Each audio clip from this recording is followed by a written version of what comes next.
Hi guys, welcome to Connor's Math Fan, and today we'll be talking about function transformations. Now in school, teachers or textbooks might say that you have to remember a lot of different types of function transformations. For example, textbooks usually say that you have to remember this function transformation, y equals fx versus y equals fx plus 3. And you have to know that this is a shift upwards by 3 units. However, textbooks give too many function transformations that it's hard for someone to remember. So therefore, in this video, I'll propose a separate strategy of remembering function transformations. Now, what is this strategy? Well, let's let the original function be something like y equals f of x. In this function, we have the point x, y. Now, let's say the new function is something like y equals f of x plus 3. What would this give us? Well, this would give us the point x, y plus 3. Therefore, for every x value, instead of having y, we have the value y plus 3. Therefore, the whole graph shifts upward by 3 units. You can also use this strategy for other function transformations, and usually these 4 types of function transformations will be tested within tests and are common within schools and textbooks. The first type is the one that I just wrote. Originally, if I have y equals f of x, if I add a value that is outside of the function, right? If I add, for example, have y equals f of x plus n, where n is a constant, this will be a shift upwards by n units. Originally, I have the point x comma y, but now I have the point x comma y plus n, which means that the whole graph will shift upwards by n units. The second function transformation that is very important is the function transformation if we added n within the parentheses. In other words, what would happen if we had y equals fx as the original, and for the new function we had y equals f of x plus n? Well, we can think with the same logic. Originally, we have the point x comma y. But now, in order to get the point y, we need the point x minus n. Why?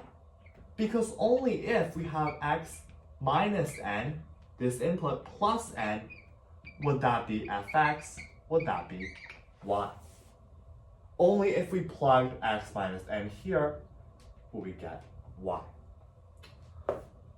So, therefore, for every y value, the x value decreases. If we draw this within a coordinate plane, we have a y value, but for this y value, the x value decreases. Or, in other words, the graph moves to the left by n units. Note that in both of these examples, n can be a negative number. If n was a negative number here, instead of shifting upwards, the graph would shift downwards. If n were a negative number here, then the graph, instead of shifting to the left, would shift to the right. So it is really, and this seems a little bit counterintuitive, because f of x minus 3 would actually shift to the right instead of shifting to the left. So really make sure you don't mess up. Alright, the third type of function transformation is what if we had originally y equals f of x, but later we decided to multiply this by a constant n. So we have y equals n multiplied by f of x. How would that change the graph? Well, originally, we would have the point x comma y. But now, what point will we have? Well, we would have the point x comma n times y. If we think about this on a coordinate plane, for every x value, let's say we have this x value, the y would go from here to n times the original value, which means that we can say that the graph amplifies in the y direction, or amplifies vertically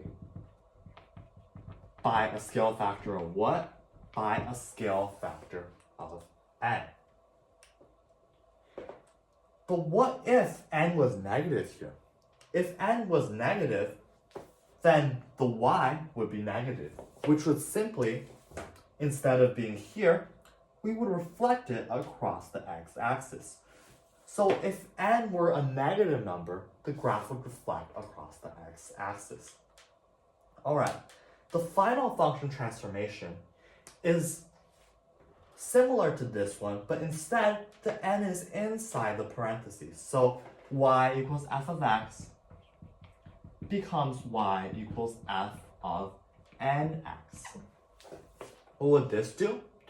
Well, originally, we would have the point x comma y. But now we need the point x over n comma y. Because if we were to plug x over n for the x here, we would get y equals f of n times x over n, which would give us the correct value of fx, which would give us y. And this would be the only way that this would make sense. Well, how does this change? What does a change from x to x over n mean? This means that the x value, instead of being x here, it goes back and it goes closer to the origin. Therefore, we can say that the graph gets narrower by a scale factor of n. And again, this is very counterintuitive. When we multiply by n, the graph actually gets narrower. On the other hand, when we divide, or when the scale factor is less than 1, the graph gets wider. So also be careful not to get the two mixed up.